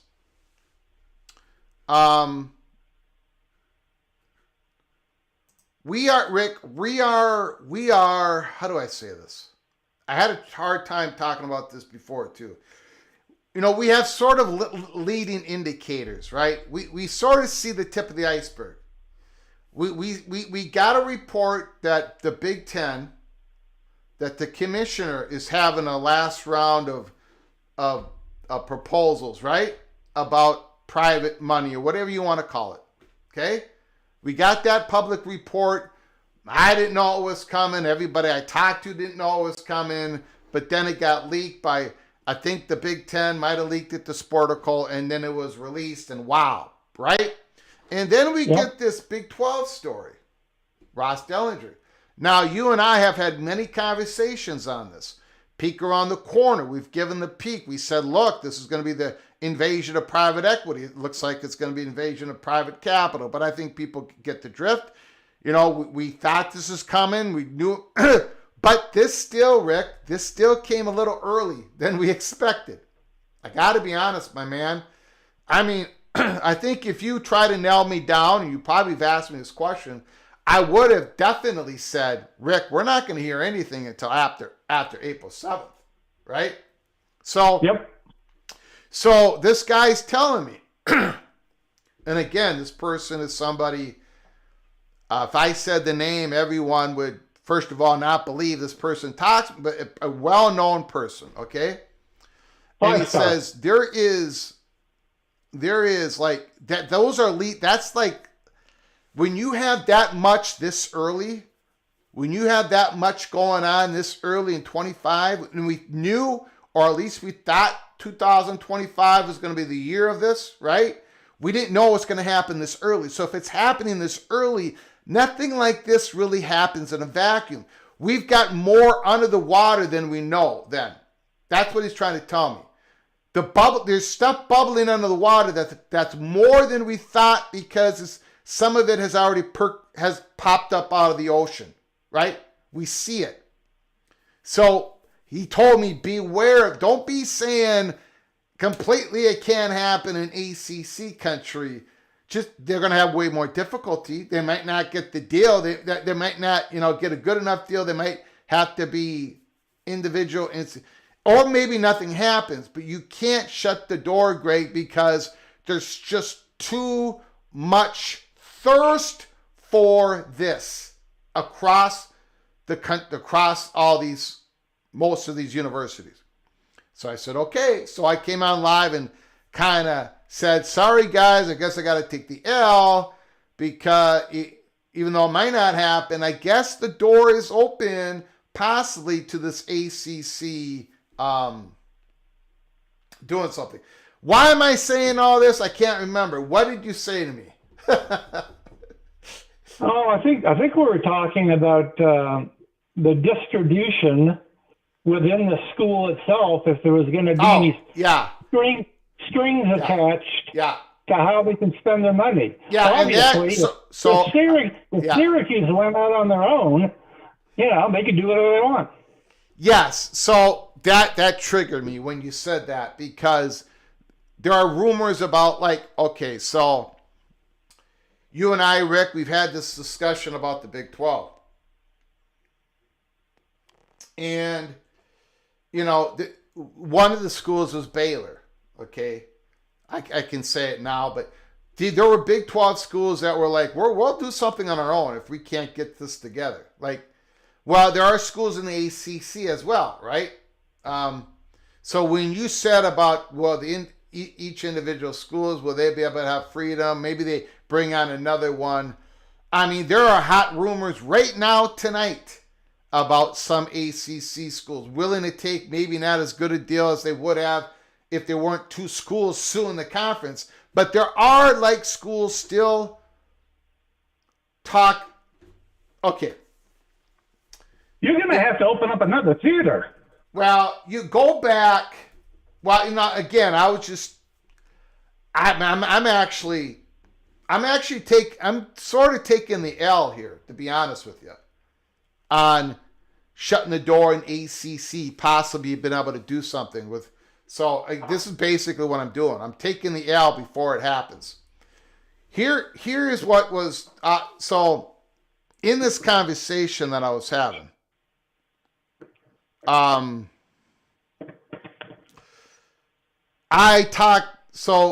asked about if you go back into I don't remember what I don't want to say it was Ross Dellinger. Somebody reported. God dang it! I don't remember who said it. Somebody recently, Rick. Somebody said, it might have been a podcast, but somebody says the phone calls haven't stopped. Like there are calling, that call the private cap, like Redbird. They're calling. They're being aggressive. And it hasn't stopped. So I brought that up to this person that I was having a long conversation with. But I think at the time I probably remembered who said that. But anyway, I can't remember it now. But so I said to this person, and the person said absolutely. Like, and some of these are ACC schools. I mean, they are deep in the weeds. So if they can't get it together, if they can't get Phillips together. Now, we had, in our latest update, we had Phillips coming in the theater in a costume, in a Holy Smokes Theater maroon and gold uniform. And he's sitting in the 40th row in the corner trying to hide his face. So Phillips has entered the Holy Smokes Theater after I got all this information. So I think, Rick, we are getting more action earlier than expected. So therefore, I think we're going to get more action than expected. You know what I'm saying? Does that make sense? But there weren't any individual ACC schools by themselves that entered the theater before Mr. Phillips? Yes, there were 6 of them. 6 of them? Yeah. North Carolina.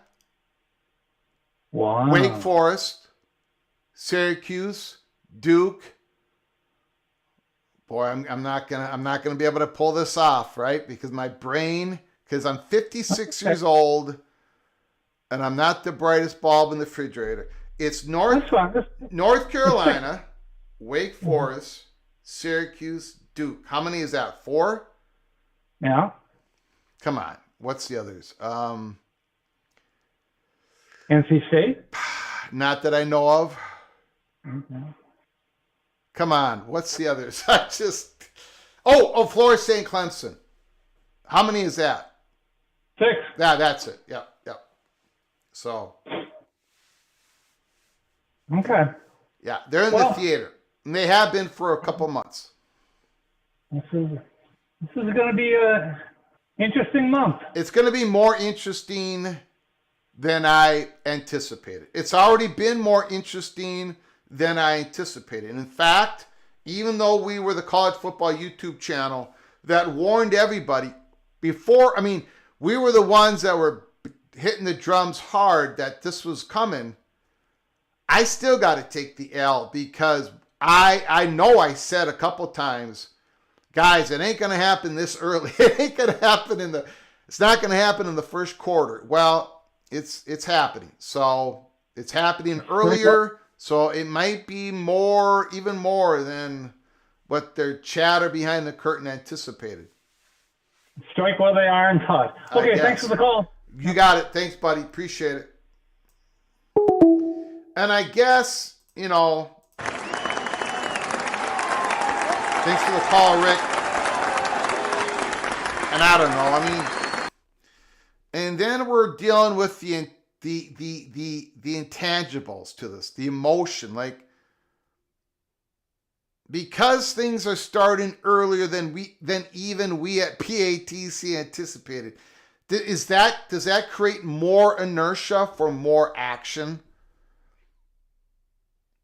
There is not an ACC team in the country. Jim Phillips, they all knew that the Big 12 was working on it, but because Ross Dellinger leaked it, that a final decision is within weeks, because of that, does that create another?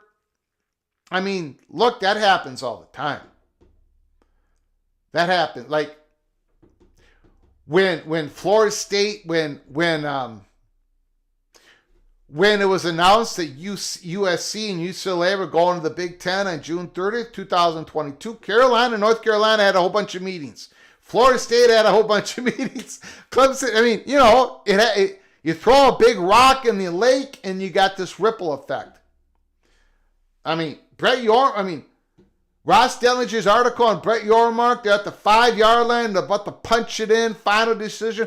Redbird Capital is the leader. That's a big rock being dropped in a lake. So there's got to be action going, more action going on. All I know is I was told to, it kind of reminded me, to be honest. You remember that June 15th live show of 2024? I came on here.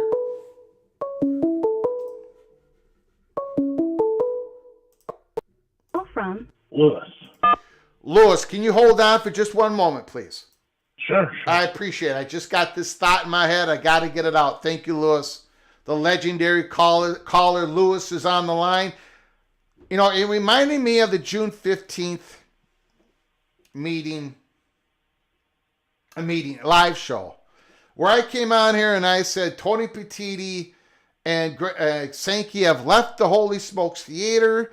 They're hitting the pause button on expansion. Florida State and Clemson are not the number one targets for the Big Ten.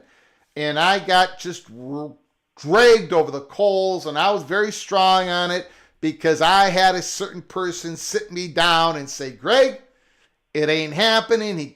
Whatever. Then weeks later, we had long, big-time reports by big-time college football reporters.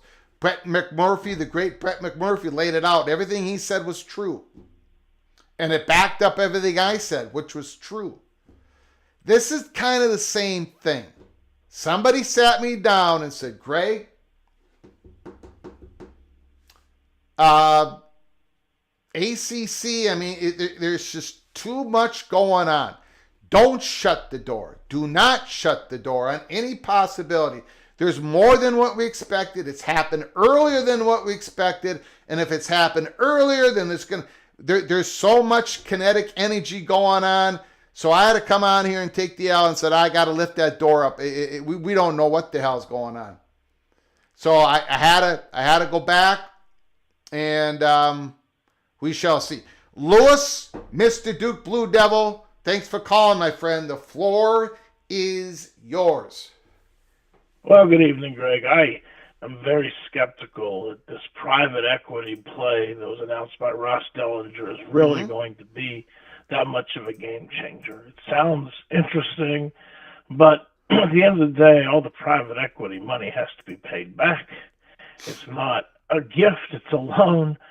And the problem you have is that with NIL, it's become the teams with the highest payrolls, much like in Major League Baseball, are going to win. It's very bad for the small market teams of baseball. So it'll be almost impossible for anybody in the Big 12 to ever win a national championship in this context unless something changes. I just don't see that it's going to change too much. And maybe, but I just don't see. The only real advantage would be the Big 12 vis-a-vis the ACC. And those two sort of fighting it out for third place, and they have different strengths, different weaknesses. Now, we'll see. The Big Ten, the way I compare it, Greg, is the Big Ten network, when it started in 2007, there's a lot of risk there. Nobody knew how that would turn out. Yeah. And it turned out to be phenomenally successful. And if this works like that, well, then yes, the Big 12 could launch itself to a point where it can close the gap with the SEC and the Big Ten because of some willingness to do something different. But at the same time, it could turn out like the Pac-12 networks as well, which was a disaster, and the Pac-12 no longer exists. Well, we don't know which way it's going to go. Let me, so has it been, it's been explained to me that, first of all, it isn't literally a private equity. I mean, the company is not taking a percentage of ownership of the company, but the money does have to come back, right? Yes. But it should be looked at more as a partnership. For example, so the more money the Big 12 makes, the more money the capital is going to make. For example, when the Big 10, this is how it's been explained behind the curtain. But even when I say this, Lewis, I can't go. I only can go an inch deep on this because I just don't have the knowledge. Okay, I just don't. But as it's explained to me, a partnership. When the Big Ten did the Big Ten Network, they created a partnership with Fox. Fox uploaded the money. They were the sugar daddy. The Big Ten schools had to pay that money back, and they paid that money back on the profit of the Big Ten Network. In fact, the Big Ten schools didn't even take any money back for the first 5 or 6 years as payment was owed to Fox.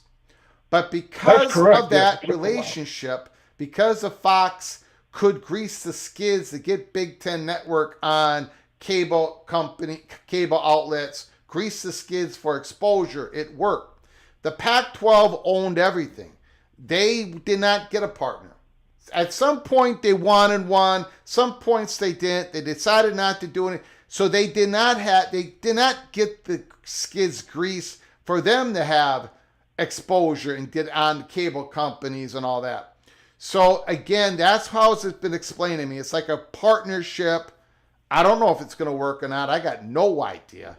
But that's just an example of how it was explained to me, the difference. Well, it could work. I mean, if the Big 12 is able to get 2 teams into the playoffs and actually win some games. And look, this year, Arizona State nearly did win a game. And then there's more money because they advanced, and at a time a couple of teams strengthen their brands and become more valuable to TV partners in the next TV deal in 2031, then presumably the private equity could make a profit, and so they would invest money to make money. I mean, that's theoretically how it would work. The question is, what is the downside? Because there's always a downside, and also it changes the dynamics of the whole equation. And then if it's something that does work, and they do get caught up, then the SEC and the Big Ten could do much of the same. So really, short of some teams being able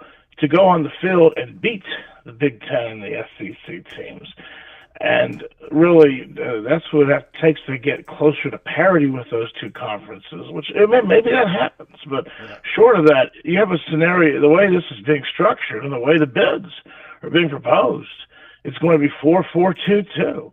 And so the Big Ten, the Big 12, and the ACC are put into a regulatory situation. They're relegated below the other two leagues. I don't think that's necessarily good, but at the same time, what we've seen is what draws ratings is the big matchup. So where's College Game Day going in basketball? They're going to Duke, Carolina, even though Carolina's not even going to make the NCAA tournament this year. Yeah.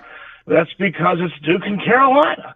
And people don't care. They watch. And people will watch Ohio State and Michigan because it's them, or Auburn, Alabama, even if they're not that good.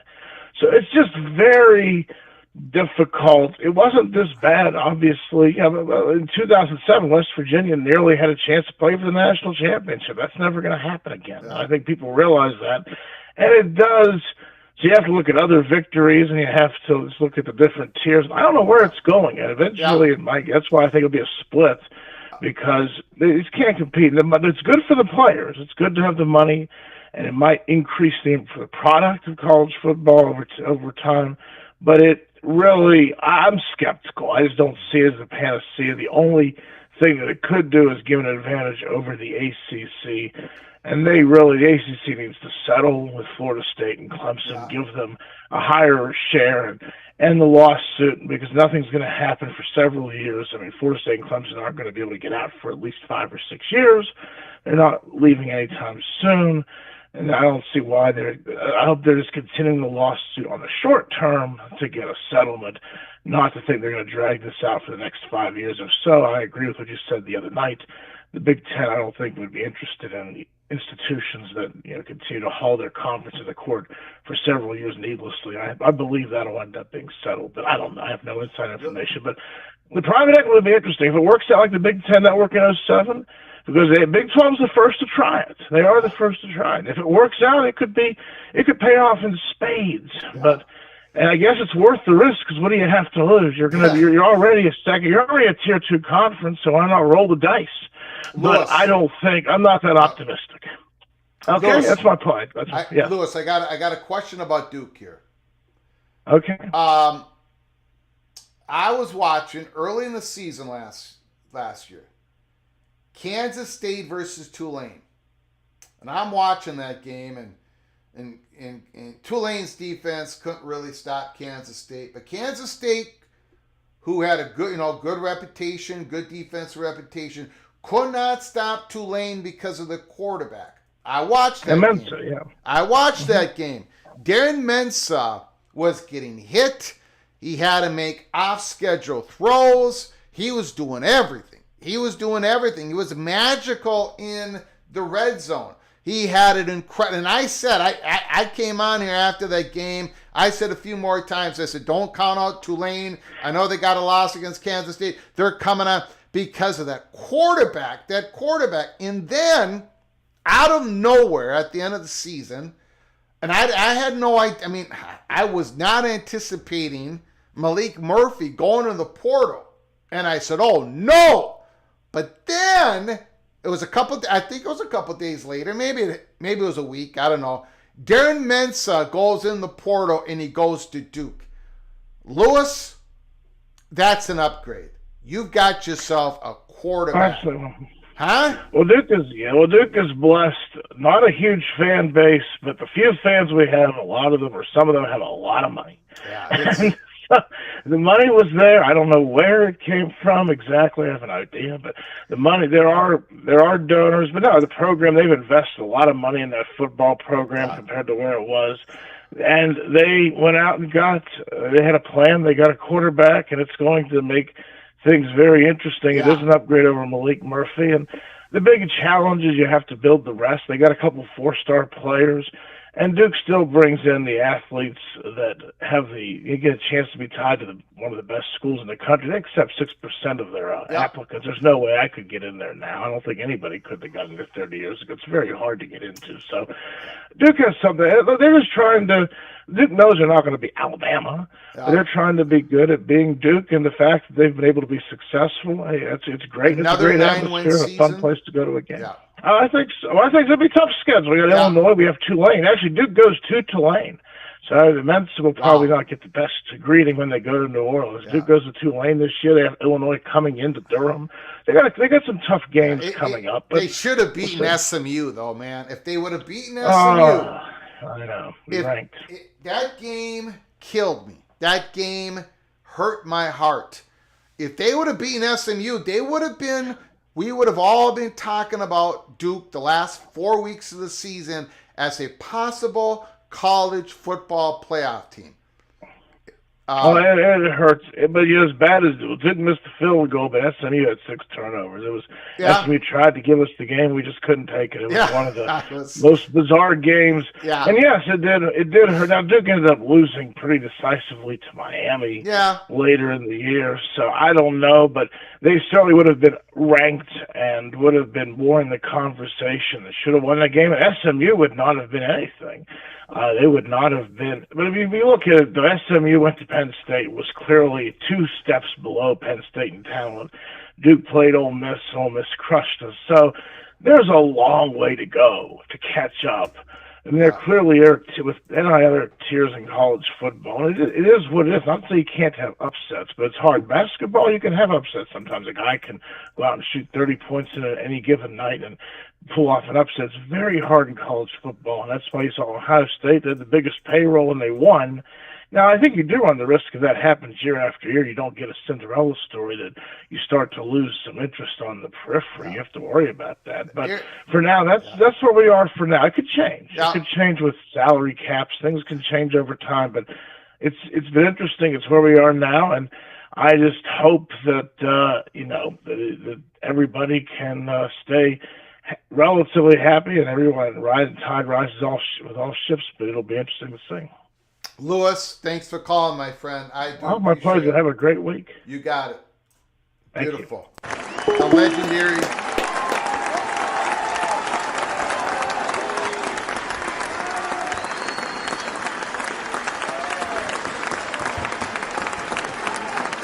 The legendary PATC Lewis. I don't know, man. It's gonna be fun to watch Mensa. That kid. It wasn't just the skill that he showed, it was the toughness. I mean, that was, go to YouTube, you can watch it. You can find the Kansas State Tulane game, and that's going to be a lot of fun. Helmer Henderson, how many conference wins were you guaranteed from Minnesota? Thanks, Mr. Wolverine. Helmer Henderson, thank you for the super chat. Thank you for your generosity. I very much appreciate it. Thank you for helping us keep the lights on. How many conference wins were you guaranteed from Minnesota? How many conference games do we have? 9? 9, because Mr. Henderson and everybody else in the PATC family, I do not see a loss anywhere.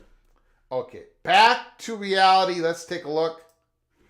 The Minnesota Golden Gophers, Buffalo Bulls, Northwestern State. Then they go to California. Now, Minnesota, for whatever reason, does very well when they go west. It's been like that for about 20 years. I don't know what's going on. But the Golden Gophers, when they go west, they win. But the California Golden Bears, you're going to have Mr. Brown, the backup quarterback, the Buckeyes. He's going to be their starter. Jaden Ott is coming back. But the question is conference games. Rutgers, I think we're gonna win that game. The Buckeyes, I've already said we're gonna lose by 1 point, baby. 1 point. Purdue, that's a win.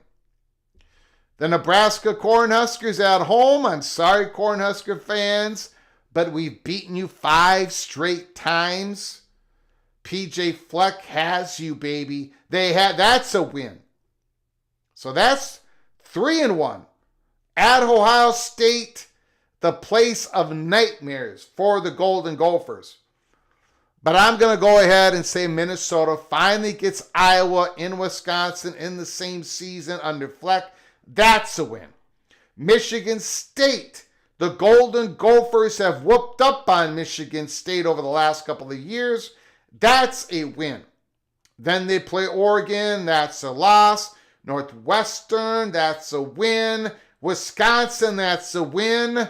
The Golden Gophers are going, what, 7-2? Look, if the Gophers beat Iowa, that is the swinging gate game. Because they're going to be favored against the Badgers. They're going to be favored against Northwestern.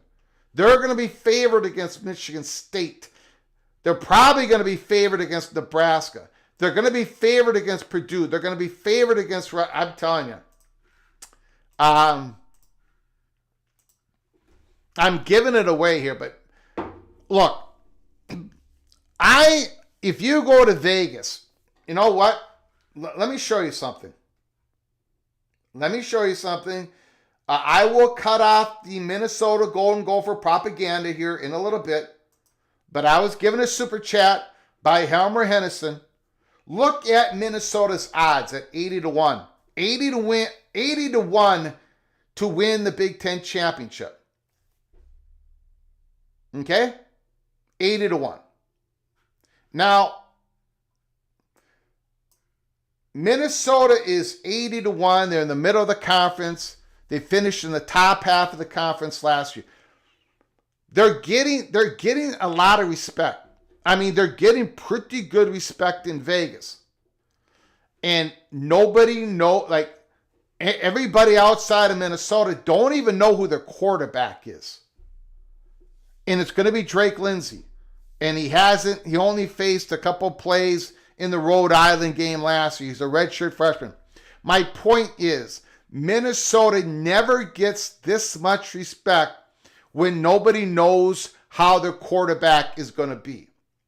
Minnesota is getting a lot of respect for the defensive line, for the great running back Darius Taylor, for their All-American safety Corey Purge, the incredible other safety Kerry Brown. They're getting a lot of credit for the team that PJ Fleck has established.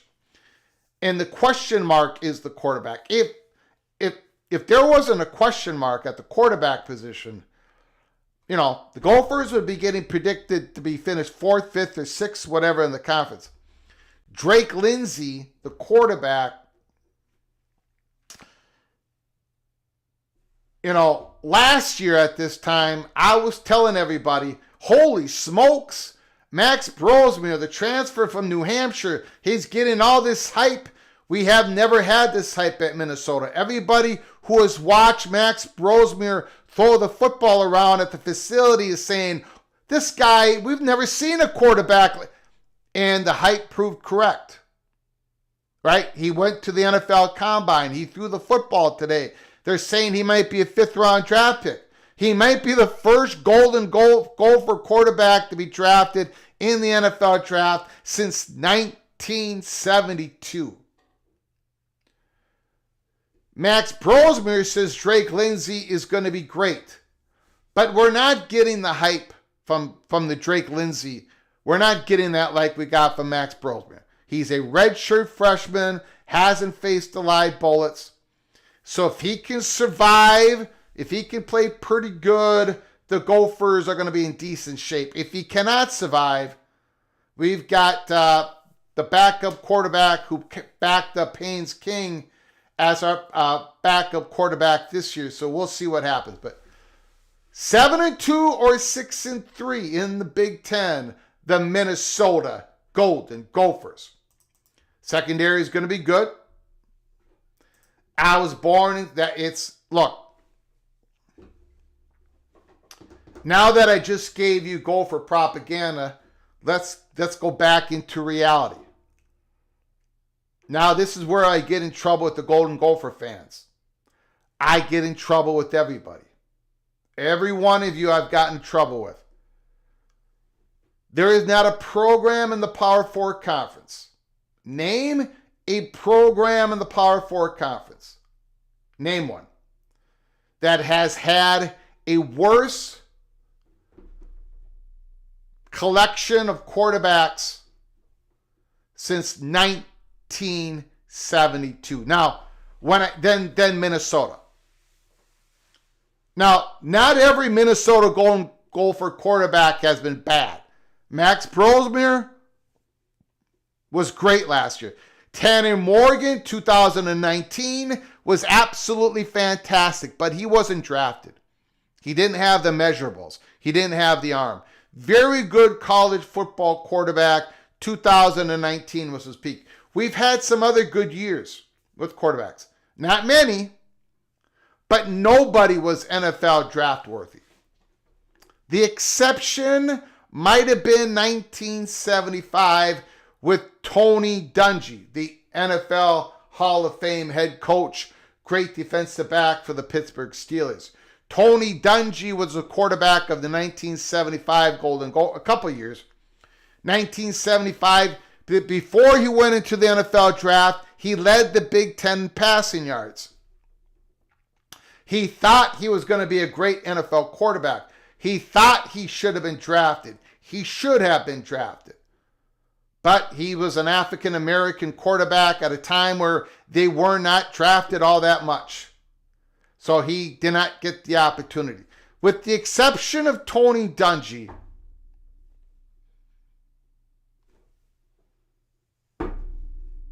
Minnesota hasn't had a quarterback.